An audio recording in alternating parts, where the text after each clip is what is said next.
This is a Hope 1032 podcast.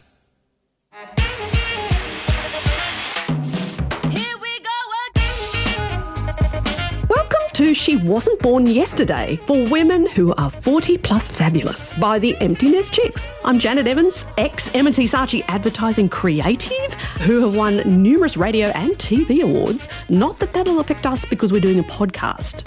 And I'm Dr. Amelia Heinous, who has been a medical doctor for 30 years and specialising in sexual health and mental health and relationships, and I'm generally a very useful human being.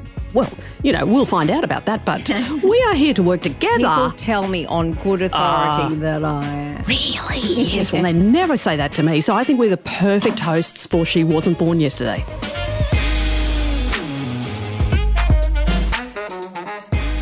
Dr. Amelia, today we are talking about something very close to your heart. Something I'm fascinated by, I believe. Narcissistic Personality Disorder. I think we're going to even be a little bit more general than that, just talk about, because it gets thrown around a lot. It does. People it do does. throw, he was a narcissist or she was a narcissist. He wasn't nice to me, therefore he must be a narcissist. Yeah. It gets thrown around a lot. But, I mean, it's interesting because narcissist, doesn't that just mean you're into yourself? Like, you just love yourself. That guy looking in the pool, right? That was a narcissist. Yeah. Narcissist. So, personality disorder, when you tack those other two words on. Well, it's important. What does that mean? Yes. What difference does that make?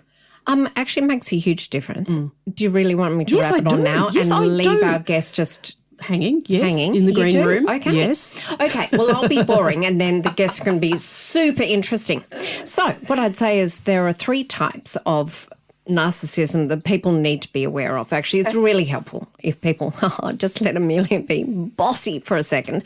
It's really helpful if you do actually realise that actually there's healthy narcissism. There's narcissism that you should have yourself, Janet, and I think you probably do, which is actually great because, it's healthy. Actually, I would like a little bit more of this one. So this is just where you actually think that you are worth being More loved. than you actually are. No, you're just worth being loved and that kind of thing. And you're worth your wage, etc., etc. So that's healthy narcissism. L'Oreal has healthy really caring about yourself. got onto that bandwagon because you're does? worth it. L'Oreal. Oh, right, You're worth okay, it. yeah. That's encouraging narcissism yeah. right there in people. Okay. Women. Well, no, but that's healthy narcissism. L'Oreal may not be saying it in that way, but yes. So healthy narcissism, just actually accepting that you actually are worth something. Then there's narcissism that isn't so helpful. So this is the one that people do tend to just bandy about.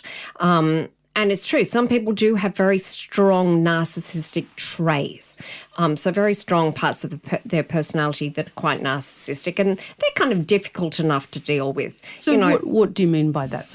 So traits are things like they may be a little bit self-absorbed. They may ask, they may tend to be asked questions but never actually bother to ask someone else questions, those kind of things. Right, yes. Okay, so that's just kind of irritating to be around, but it's not really toxic. But narcissistic personality disorder is a particular thing that has been described for hundreds of years and I'm sure was around thousands and thousands, in fact, let's face it, forever.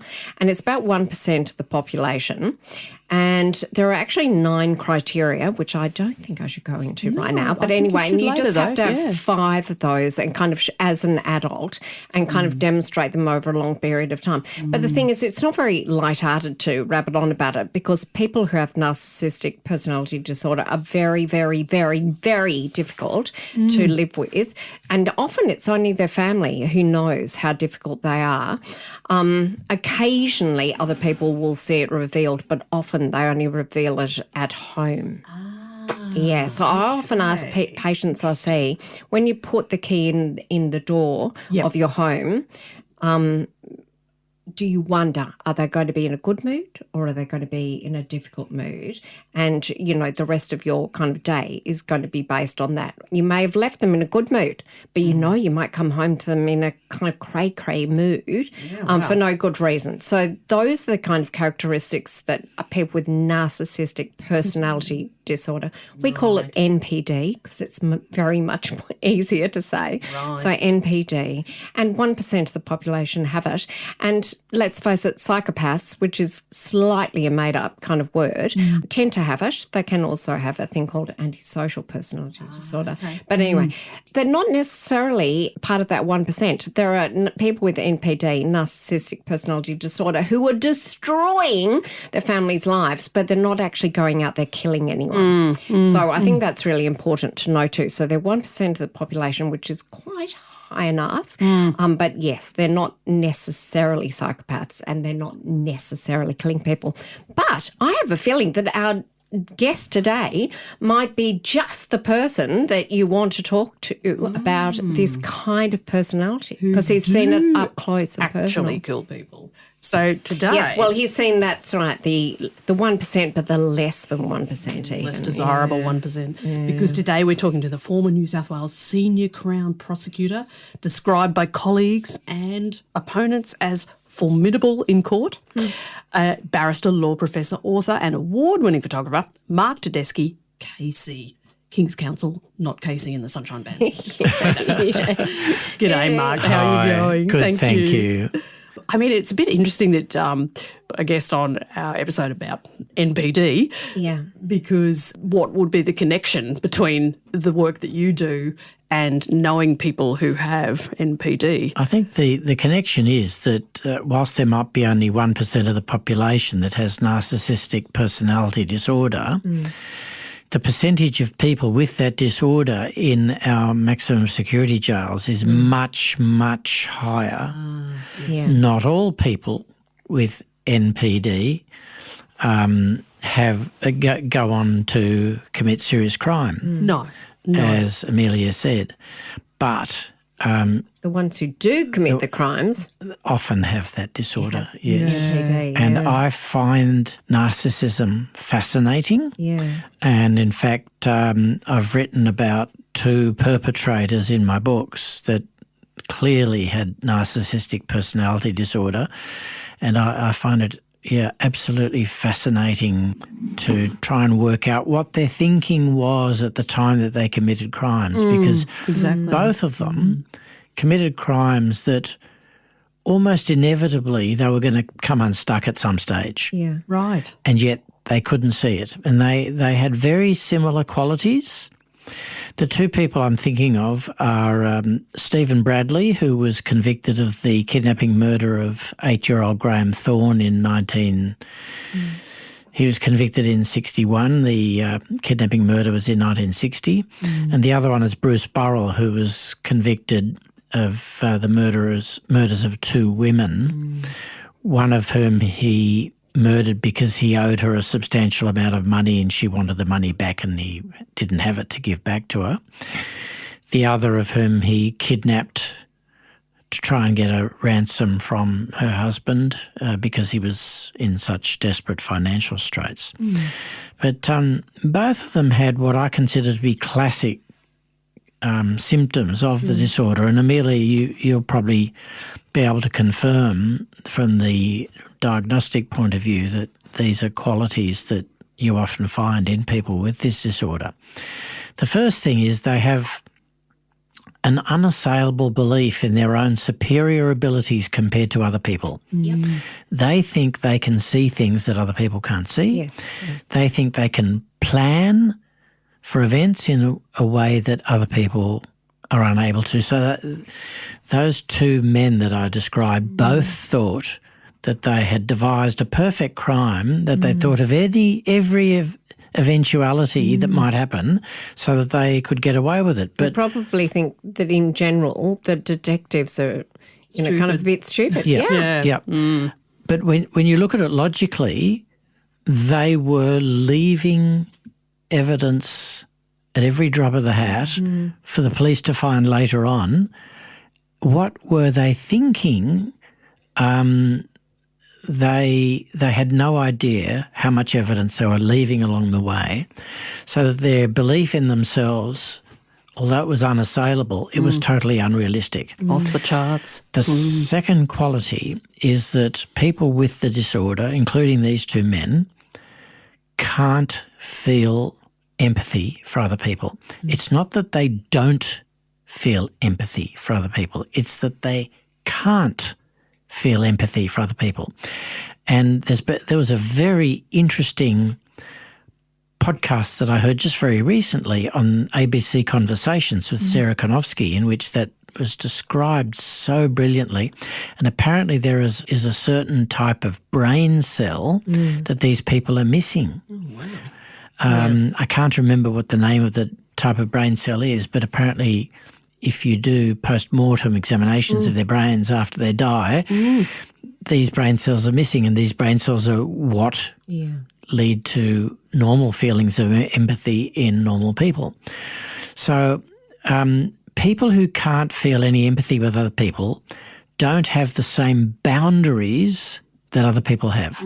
So their own interests, their own welfare expands to envelop other people at the expense of other people, and they're totally oblivious of the consequences. They have no concerns. They will destroy you. It's true. If you let them because you're nice. No concerns about where their interests end and the interests of other people butt up against it. They're not aware of that boundary. Right. So It's actually for that reason that, I mean, a lot of people write them off for actually pretty much that reason as well, because they are going to do you harm, and just people in general harm, even if it's not killing them, just emotional harm.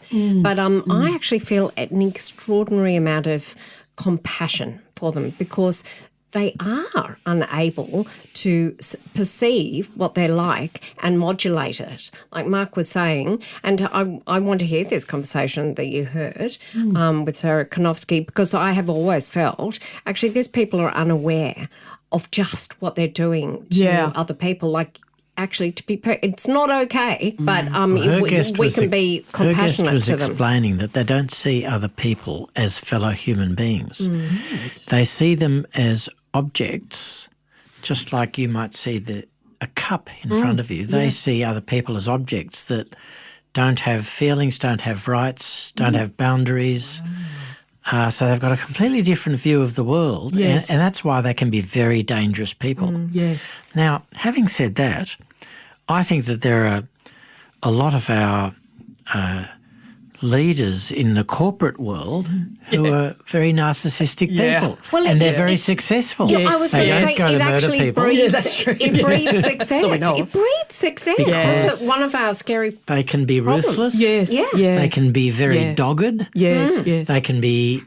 Now, narcissists can also be extremely charming. Oh, yes. Although they don't have empathy, they have this uncanny ability to know what to say and how to behave in front of people to ingratiate themselves. Right. Which is one of the reasons why they're not picked up by the average person. Correct. So a really narcissistic person will be able to very quickly know exactly what to say, change their viewpoint to what they think will impress the other person, and as a result, they can superficially be seen as being incredibly intelligent people, suitable for workplace. They interview well often. They interview well, yes. And it's only when you get to know them that some people will see their true character. Now, with their bosses that they're dependent upon, they can be incredibly ingratiating and appear to be doing fantastically. With those people who they're not dependent on, they can be ruthless, they can be denigrating, they can be... We'll just ignore them, right? Well, no, they don't ignore them. Oh, right, don't. No. Oh, wow. Okay. With people whom they're not dependent on, they generally... they've got this deep inner emptiness. And they deal with the inner emptiness by building a superstructure around them that they have to constantly maintain. So the way they constantly maintain it is by cutting down other people to build themselves up. Actually, they're quite fragile. They're very fragile. I'm like I say, I'm quite sympathetic. Well, I'm quite You understand? Well, I don't even understand it, but I was going to say I feel compassionate towards them. And one of the reasons is they're incredibly fragile. So if they're not puffing their ego up constantly, so it's a thing we tend to call narcissistic supply. If they're not getting the right kind of narcissistic supply for them, which can be quite pathetic actually, then they feel lost. They feel empty. Yes. They're They feel vulnerable. and they can really hurt their family when they're feeling like that. In particular, if they're kind of feeling fantastic, if they've just got an award for something, Order of Australia or something, they can feel so fantastic. Actually, they're quite good fun to be around because they're feeling full. But if they're feeling shame and impaired or like they're not good enough, they can be horrible to be around. Horrible. Well, it's Absolutely interesting horrible. what you were saying about being able to immediately pick up on those things that you know are going to appeal to someone. Is that what someone like Bruce Burrell, for example, would have used with those two women to get into their lives? Yes, somehow? precisely. He was very practised at getting money from older women. He'd done it many times. He could be very engaging, very ingratiating. And then when they asked for the money back, he could become incredibly intimidating and threatening. And he was a big man, so he used his physical bulk as well. And the vast majority of women would just back off and put it down to a bad experience. But his first victim was a woman who was not prepared to back down. She had threatened him that she was going to go to her solicitor and sue him if he didn't pay back the money. Yeah. But how does that rage, how does that convert then into murdering someone? Because, he kidnapped Kerry Whelan to get money, right? What it is that they cannot deal with shame. They cannot deal with their superstructure being threatened. So somebody like Stephen Bradley was threatened with financial ruin and he couldn't deal with his wife thinking that he wasn't a super businessman. So he decided the only way out was to kidnap this little boy and try and get some money from his parents who had won the Opera House lottery. And then he'd be able to be the big businessman again and the successful man, and he'd be able to buy a bigger car and a bigger house. And he had overcommitted himself already buying a house to try and impress people that he couldn't afford. Yep. So these really serious narcissists also tend to be constantly overstating their abilities, overstating their successes. They'll tell you. Yeah, They'll tell you. constantly. Because they've got to constantly build themselves up. And they do that by telling other people how wonderful they are and how successful they are. And they'll love you if you agree and you say, "Oh, you're so You're clever at that. amazing." You're amazing," which you are very guilty of doing, actually, Jan. Guilty as charged. Yeah. I was going to say they will love you, so you'll be love bombed by them too. They will absolutely adore you. Well, as long as they give me gifts, But I if don't you mind. turn around and say, look, actually, I went online and I looked that up and I couldn't find that award that you say you got. Whoa, you're threatening that superstructure. Wow. You're dropped. I've got a target on my head. Yeah, you're entirely dropped and maybe worse. Here we go again. Actually, it's really interesting you saying that because, I can remember people that I've met over the years, especially in business and stuff like that, who do just talk about themselves endlessly and what they've got and what they're wearing and It's all of that. It's not just people who constantly talk about themselves. Yeah. It's people who have this deep inner unresolved need to constantly build themselves up. It's over and above the normal. The other thing that distinguishes these people is, and this was very well described on ABC Conversations, normal people, their default position with other people is, I trust you to do the right thing. That's the default position. Because a narcissist has no empathy and no boundaries, their default position is, I can't trust you. I'm so vulnerable. You will attack me at any moment. So my defense mechanism is to attack you, to pull you down, to build myself up, because my default position is I can't trust you. Trust because no one. And because I can't trust you, I'm going to tell lots of lies. I'm going to do anything to build myself up and make myself invulnerable. But, of course, it's never good enough. So I'm constantly feeling vulnerable. I think one of the scary things is too, like Mark said before, they're often extremely attractive. And I think this really confuses people because we'll go, but they're so funny and they're so witty and hilarious and good fun to be around and smart and, you know, all of those things. So you might get all of those thrown into the package, not always, but quite often you'll get that in the recipe. And those people do incredibly well. And let's not name names internationally, but we all know like some international superstars who are exactly that. They're all charming and funny and witty and or less so. The classic narcissist internationally is a former president. I was trying very hard not to say that. I was going to mention fake tan, but, you know. Okay, let's just move along. There are a lot of members classic. of It Hollywood doesn't matter what lie he has to tell. It doesn't matter what shame he suffers.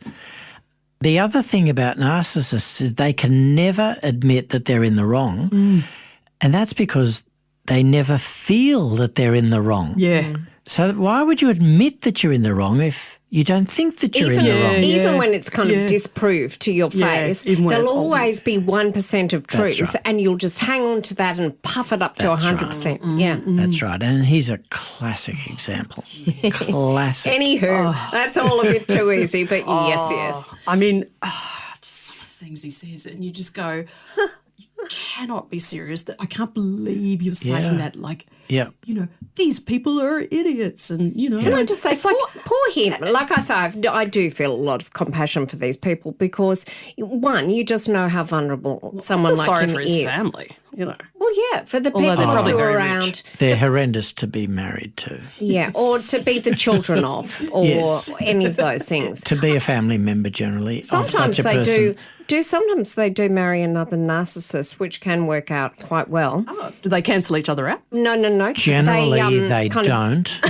Generally, they don't. Because they don't need another narcissist. What they need is somebody who's going to feed their ego constantly. I know, but the other narcissist sometimes goes, excellent, I'm hooked to the great person and you're hooked to me and I'm kind of great too. And I feed you and say, you're great, you're great, you're great. Anyway, feeders. It can be a mutual feed. Oh, that's fascinating. Mutual feeding frenzy sometimes. As far as crime goes, I've often thought, like, if you kill someone once, like if you do a murder, it could be, you know, it could be rage, it could be lust, it could be greed, it could be, you know. But if you are sort of able to do that again and again, like a serial killer, then to me that's got to be lack of empathy, because how could you bring yourself to be in a state that you wouldn't feel something? But I don't know if that's true. Again, Amelia will correct me if I'm wrong.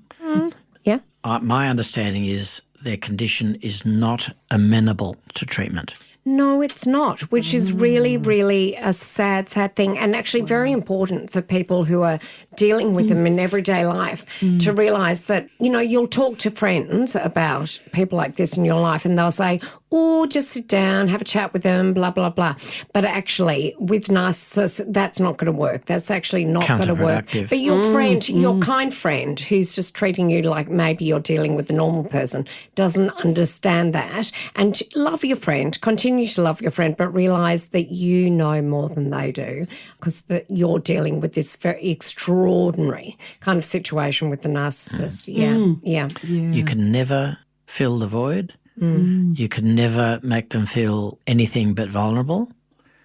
Everyone is a threat. Every situation is a threat. And nothing will change it. Wow. Yeah.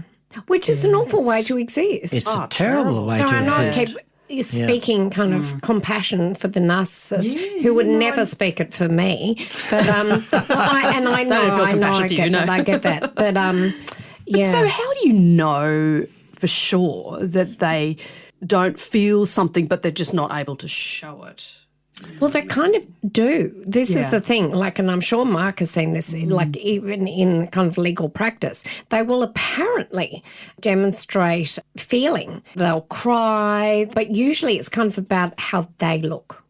An act. Yeah. It's learnt behaviour. Yeah. That's what it is. They know from children, from when they were children, that in this situation, this is what you've got to pretend, because if you don't, you'll get into trouble or you'll be thought less of, or you won't be given the sort of treatment that you want.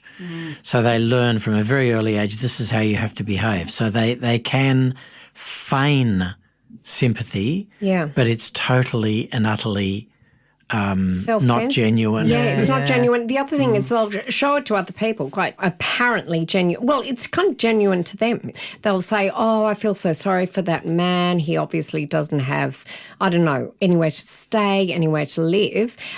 But it doesn't go very deep. They know that I'm not saying it's front of their mind. It's not front of their mind, but deep down in their mind, they kind of know that showing compassion is a good thing and makes people think that they're awesome. So people go, oh, I can't believe it. She's so kind. She's so thoughtful. She's so compassionate. When really it's just, it looks good. Let me give you a really good example. There's Stephen Bradley, who kidnapped and murdered Graham Thorne in 1960. He was a man who, it was his second wife whom he wanted to impress. They had three children together. So he was a dad. In a loving relationship, he and his wife had a very loving relationship, and he had this constant need to impress people about how wealthy he was, how wealthy his friends were, how successful he was. He gets into dire financial straits where he's going to lose everything.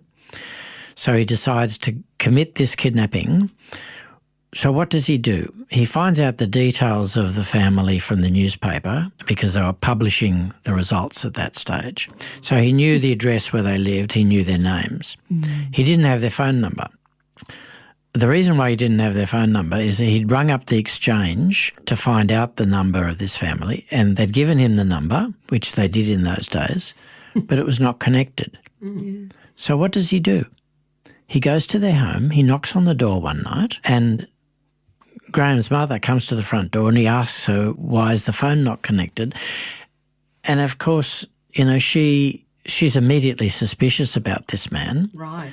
Then a few weeks later, when he actually conducts the kidnapping, he uses his own car without any disguise, with the number plates affixed. Himself being the kidnapper, he entices the child into the car and abducts him, and happens to be seen by a man and his girlfriend who were going past at the time. He then rings the family at their home, because by now the phone is connected, and makes the ransom demand. He's got a very strong, distinctive accent because he was a Hungarian immigrant. And, of course, that gets noticed. And a whole lot of other things. I mean, he did so many things that were so bizarre that made it inevitable that eventually he was going to be found out. And yet he thought he was so clever. He thought of every eventuality and had a plan for anything that might happen, and thought that he'd get away with it. And thought that if he got this money, that his life would kind of be back on track and he'd be able to again be viewed as being successful. So that's just a classic example of a very serious person with this narcissistic personality disorder who committed a horrid crime, and in the course of which this 8-year-old boy died. Yeah. So completely delusional about Totally delusional. Totally delusional, yep. what would happen. Yep. But, wow, but so how would someone with NPD ever be rehabilitated? How about never? Really? Yeah. But I mean, That's what so then Mark was would they talking always about. get a life sentence, for example, or if they come out on parole, like? In those days, they did have life sentences, but life didn't mean life. Okay, yeah. Whereas now life means life. Right. So he got a life sentence, but he would have eventually been released, but he died in jail. Oh, okay, yes. Yeah. But basically, you're saying if someone was let out on parole who had committed serious murders and had NPD and had been assessed to have that, they wouldn't be able to be really rehabilitated. They would never look back and go, oh man, I did the worst thing ever. They'd just continue to live their life as a narcissist. That was the worst thing ever to get caught. Yes, caught, right. yes. Yeah. They might be cleverer in how they live the rest of their life, Yes. but they will think that there's been some travesty of justice That's so right. that they were Correct. ever convicted. Correct. He would think what a travesty of justice it was that man got so much money from the first prize in the Opera House lottery. Why should he get to keep that all and me live in poverty? There was an injustice there that I was trying to right. That might be his thoughts, but he wouldn't have a sense of having done the wrong thing, having made any mistakes, having committed a horrific crime that resulted in a little boy losing his life and a family being destroyed. He'd have no conception of that. If they ever commit suicide, it's never about the shame and horror of what they've done to other people. I'm sure it's about trying to avoid what they think will end up being unbearable for them. That's right. As far as living that shame. That's right. Yeah. Yeah. Yes. Actually, there's someone who's just won $1 billion or whatever it is in there? America. Yeah. $1 You had their billion? address? No. And at this point, they said on the news, that person hasn't been identified. And I thought, they better not identify that person. That's right. Because otherwise we'll get other people like that going, Yes. this is so unfair. Yes. Do you think? Oh, yeah. I mean, what do you do if you suspect someone in your family has committed a crime? I mean, there's a lot of unsolved crimes, obviously, like that little boy that disappeared, William Tyrrell. Yes. Someone knows something. So I think This is such an interesting question. Yeah. it's a matter that's the subject of a police investigation. I think we've got to be very careful what we say about it. okay, right. Because I don't know whether anybody in the future might be Yes. the subject of that investigation. There have been a lot of controversy about the investigation, so I think we've got to be careful what we say. Right. But I'm just thinking, Moving along to No. what would you do if someone in your if family someone in your committed family, a crime? if you suspected someone had. my two sons, who won't be angry with me saying this about them, one of them said to me, but when he was little at the time, he's a lot older now. 24. No, he was, I don't know, 12. He said, I wouldn't do anything if Edward, who was 2 years older, had done something, if he'd done something, I wouldn't tell the police or whatever. And I went, that is wrong. That is actually wrong. And I adore both of them. I said, look, we all adore him, but if Edward did something like that, you have got to tell the police. Like, I would want you to tell the police. We would go and visit him. We would continue to love him. But for goodness sake, you've got to do the right thing. So I was going to say, I think that is the normal thing to do. But there are some people out there who think that they should protect family members or people they know from actually facing justice, where you can still love that person and support them. I don't know. That's my position. Am I total Pollyanna? You two tell me. I don't know. What's a Pollyanna? Well, a bit too goody two. Oh, right. Oh, okay. No, I don't think Thank so. you. No. Good. I think it'd be a very difficult decision to make. Really? No, I'd do it in a heartbeat. I do If too. you did something wrong, Mark Tedeschi, I would dob you Oh, in. yeah, but that's Mark. But I mean, what about, me, for example? Yep. I'd dob you in. no It'd be way. very difficult. I know think. it's very Great. un-Australian to dob, but I would No, do because, it. what if you're just quite sure, but you really, really suspected? Like, Go and inform someone. Really? Yes. Oh, wow. This has been a fascinating reveal of our individual personalities here. Yeah. What would you do, Mark? Why are you saying it's difficult? I would agonise over it. I don't know what I'd do, to be quite honest. If I thought that one of my immediate family had committed a really serious crime, I'd be in agony over what to do. Would you like us to edit this bit out? It would be agony. I mean, I know what you mean. Yeah, yeah. I mean, I think there'd be that disbelief. It's like, oh my goodness, this is just going to break our family apart. Like, The history, This is fascinating.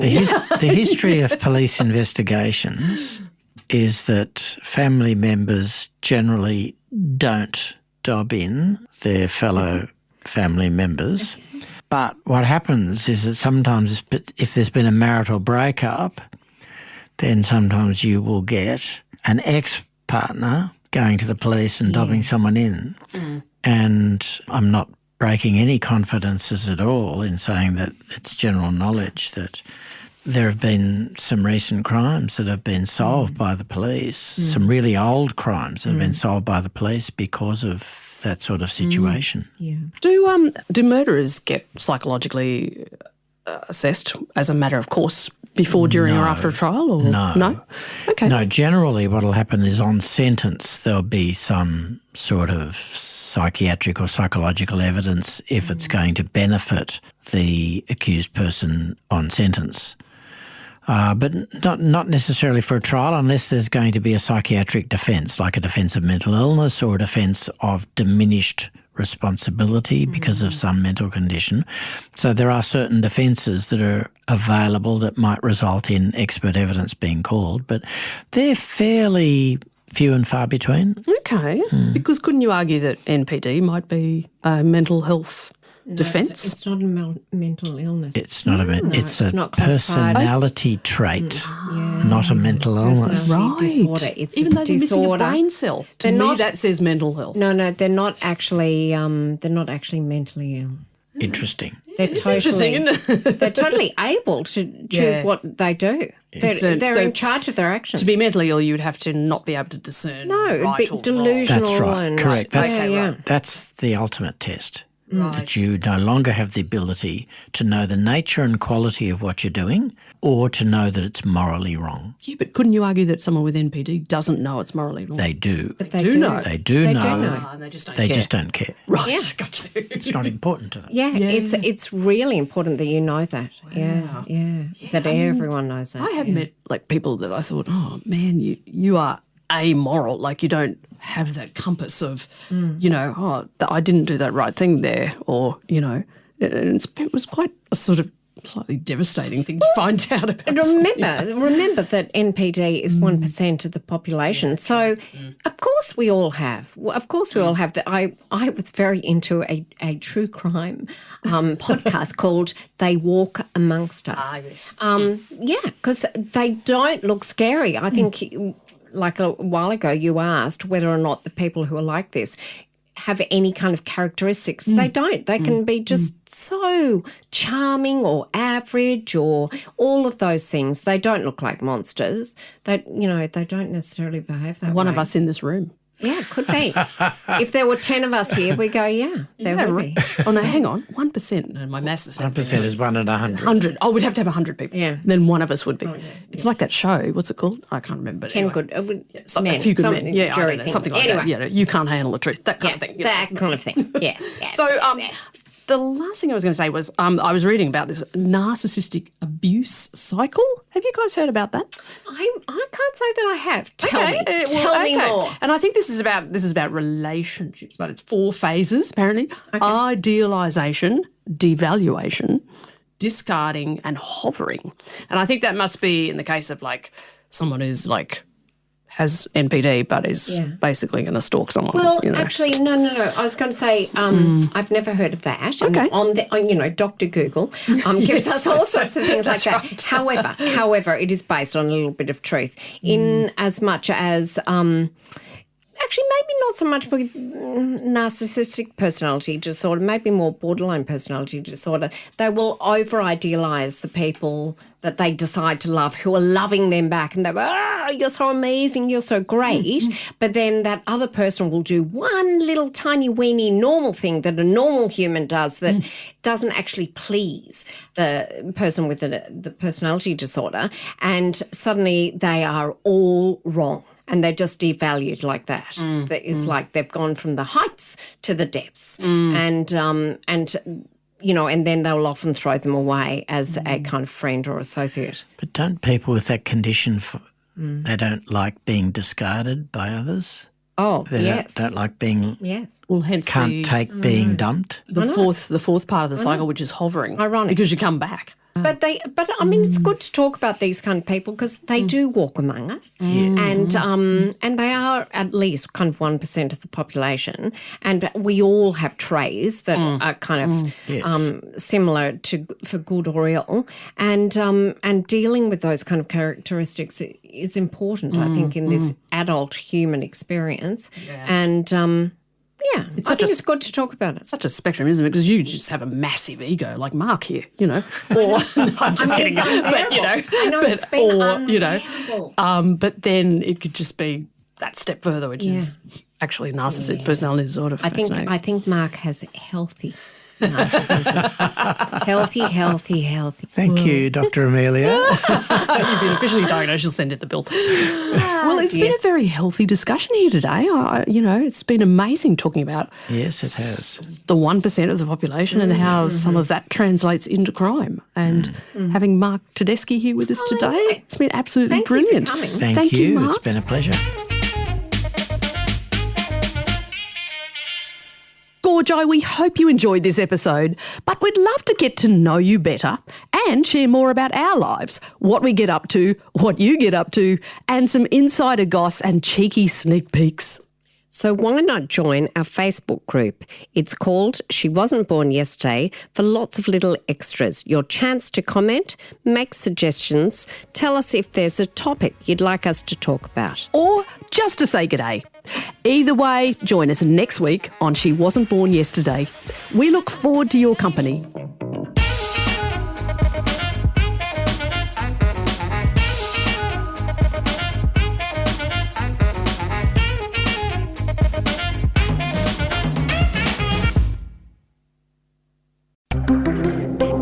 Hope 1032. Thanks for listening.